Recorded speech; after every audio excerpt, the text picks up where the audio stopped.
2 months after footage of George Floyd's death went viral, sparking an epidemic of rioting and violence that killed dozens of people and caused untold damage to countless communities across the country, body cam footage of the incident has finally been made public. It was published by the Daily Mail. It was leaked to the outlet, and then they published it. The additional video, it lends crucial context to the fatal encounter between Floyd and Officer Derek Chauvin.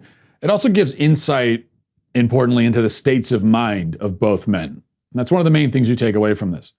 Now, given that this tragic episode and the reaction to it has been the most significant story in the country for 2 months, and one of the most significant of the past decade, you might think, if you didn't know any better, that the media would treat the new evidence, this new footage, as a rather big story. You might think it'd be headlines everywhere, it'd be the main thing they're talking about. But so far, the opposite has been the case. The news media, for the most part, has had a noticeably muted reaction to the footage. One might even say suspiciously muted.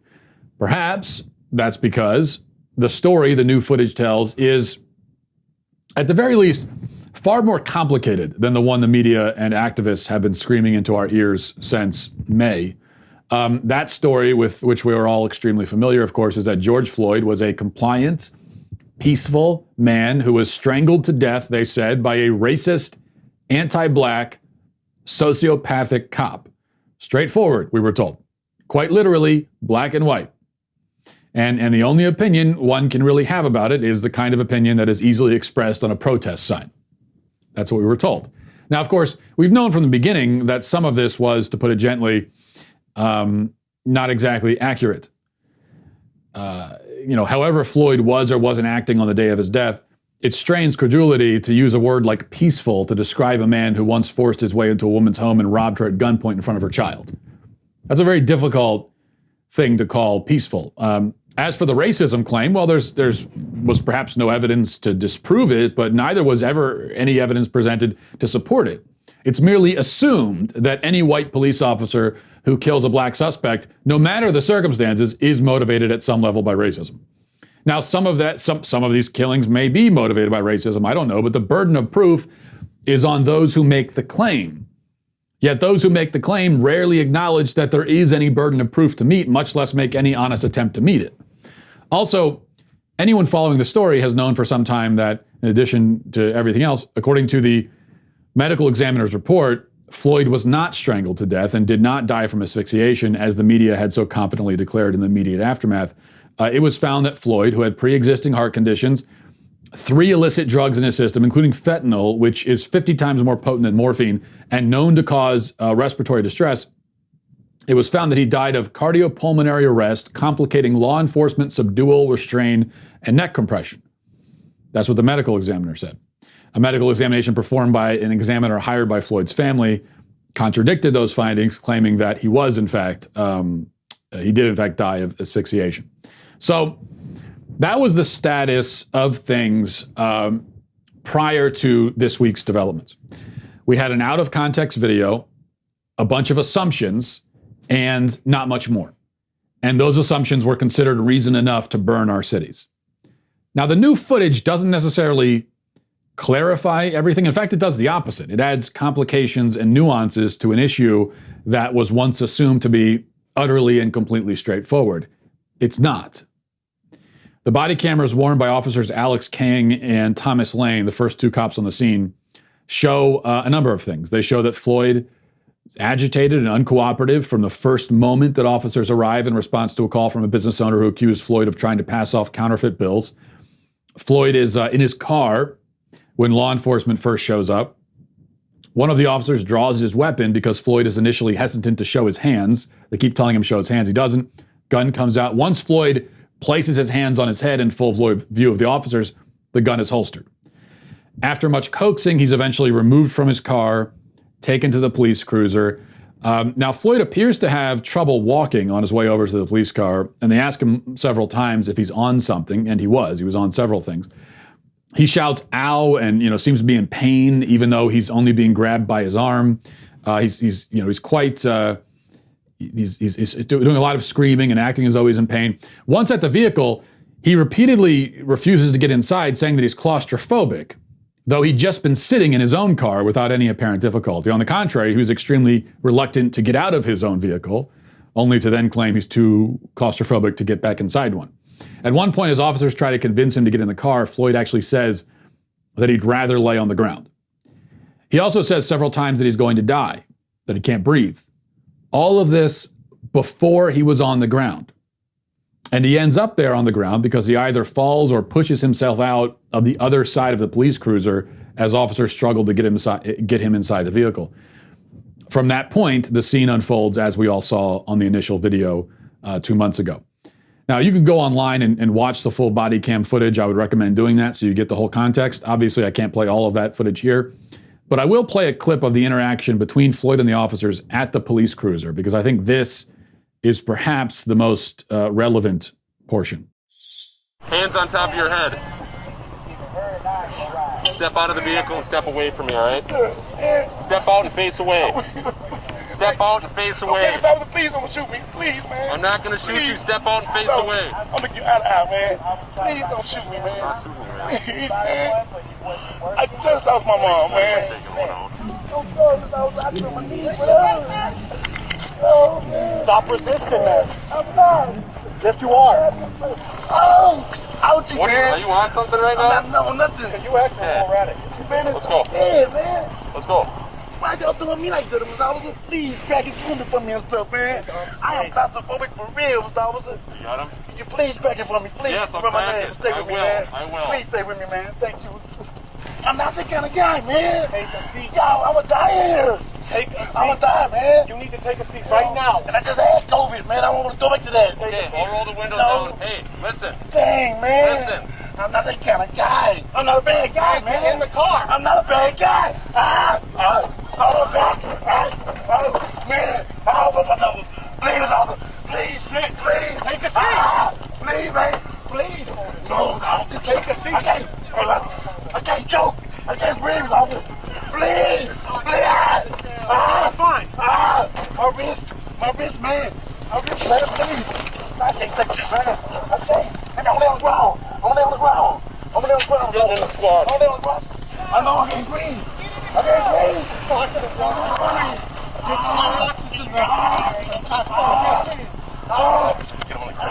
Now, as previously stated, none of this conclusively exonerates the officers of any and all wrongdoing, but it does establish a few facts that might mitigate their culpability. Number one, to review the facts, George Floyd was uncooperative, clearly intoxicated, and resisting arrest. Number two, the officers were remarkably calm and reasonable for most of the interaction. Number three, George Floyd claimed that he couldn't breathe and was going to die well before he had a knee on his neck.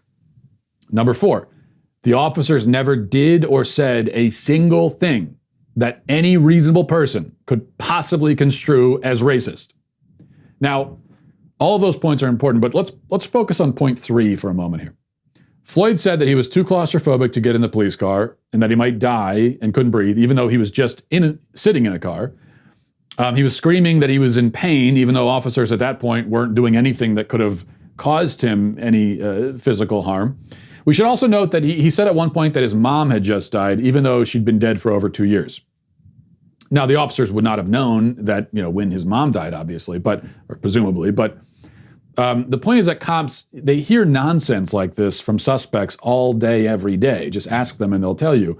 This can create a kind of boy who cried wolf situation where it's harder to tell when a suspect is actually in distress. If he's claiming he's in distress the entire time, even when he's not, then how do you know when he really is? When Floyd was on the ground saying he was going to die, it was no different from what he was saying while he was standing or what he was saying when he was in the car. These facts may not be exculpatory, but they certainly are relevant. The narrative, as it was originally presented, does not take into account any of these details. It demands that we see the event as nothing more or less than a wanton act of random cruelty with nothing precipitating it, no context, and with not even an ounce of blame or responsibility to be shared by Floyd himself. Now, in reality, Floyd may still be the victim of some degree of negligence, but it seems that the murder charge will be difficult to prove. The truth just isn't that simple, and it rarely is. And that's a lesson we would all do well to remember for the future, especially where these police videos are concerned. One final point I want to make here, because I can't move on without pointing this out. As I said, the media has not been anxious to talk about the body cam footage. They have not been anxious. But the interesting thing is that CNN did report rather extensively on this body cam footage back before anyone in the public had seen it. They were able to view it weeks ago. It was being held from release at that point by the courts, but they let the media watch it. And that enabled CNN to describe it in their own words without anyone contradicting them. And you can imagine how that went. The video offers basically context and clues that aren't included in the transcript, mainly the emotion of it and the speed with which this happens. Remember, these officers responded to a call over a fake bill being used within 36 seconds of them speaking to the store owner, that last words with the store owner. They now had a gun pointed in George Floyd's face saying, "Let me see your effing hands," after initially knocking on the window with a flashlight. And then throughout that interaction, George Floyd is sobbing throughout as he is pleading with officers, asking what he did, eventually calming down to the point where he seems to be complying and a struggle ensues. Then it's minutes after that, another struggle trying to get him into a police car. And this is part of why viewing the video as opposed to just the transcript is so important. The last words listed in at least the transcript for former officer Thomas Lane lists those words as "please." But then as you watch the actual video, you actually see a little bit later, there's another "please," and then "man, I can't breathe." This is actually a very important lesson in media bias, what you just saw there. And it's the true reality of fake news that we should all understand. You heard the CNN reporter describing the body cam footage weeks before anyone in the public had seen it. Was his description a lie? No, not really. The effect is, yeah, it was misleading and intentionally so. But nothing he said was in itself factually inaccurate.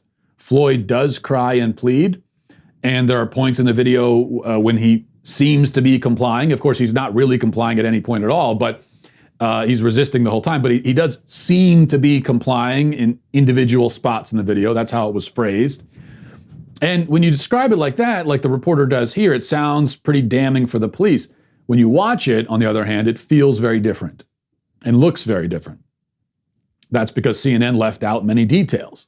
And this is where the fake news almost always comes in. It's what they leave out. It's not what they say, it's what they leave out. They leave out that he's clearly intoxicated. They leave out that he says he's going to die and that he can't breathe before he was on the ground. They leave out that the officers themselves were patient and reasonable. They leave out that Floyd had a mysterious bout of claustrophobia right when they tried to get him in the car. They leave out that he said that he wanted to lay on the ground. They leave out nearly every detail that I already mentioned, and I'm not going to continue to rehash here. They leave all of that out. So they issued a report that was dishonest, misleading, grotesque, reckless, defamatory, and yet technically accurate. And that is fake news. That's how it works. It's far more insidious than we tend to think in the way that we portray it. We act like they're out there fabricating outlandish stories all the time, and there has been a little bit of that, but mostly not. What they do is they take real stories and they whittle them down into the shape and form, getting rid of the details they don't like, whittling them down into the shape and form that they prefer. And that's exactly what happened here. Perfect example of it. But there's the full context that we all should know, and now we do. Thank you for tuning into the Daily Wire, one of the fastest growing conservative media outlets in the entire country. If you enjoyed this video, be sure to give it a like and a subscribe to our YouTube channel so you don't miss out on any of our content.